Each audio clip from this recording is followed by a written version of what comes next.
Was Gulliver Cragg, who joins us from Kyiv. Gulliver, just tell us a little bit more about what we know with regards to what extent Russia controls Severodonetsk.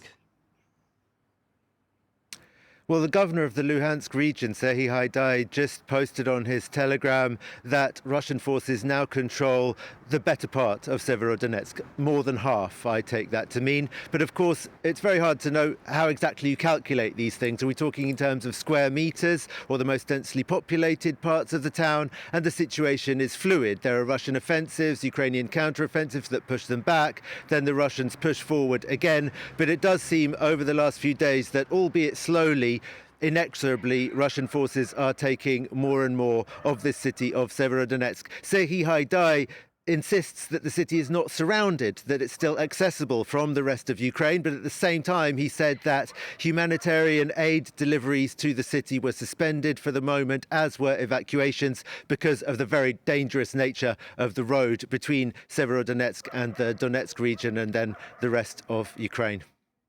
Gulliver, we're talking here about an industrial city. It's full of chemical and other plants. And that presents something of a hazard for both sides. But some saying that's been a factor behind Russia's slower than expected advance. Tell us a bit more.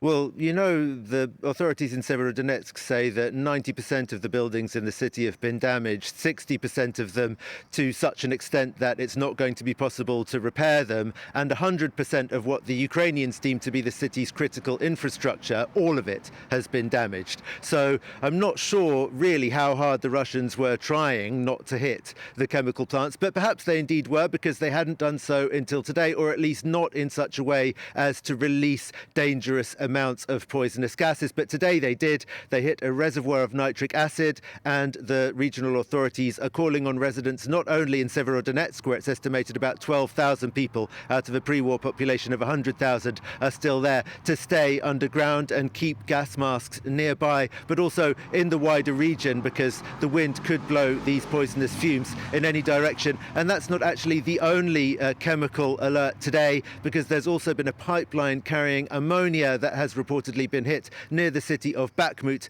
And similarly, authorities are warning local people that this could mean that there are gases in the air that could pose a danger to their health. Thank you very much for that update. France Report's Gulliver Cragg in Kyiv. Thank you.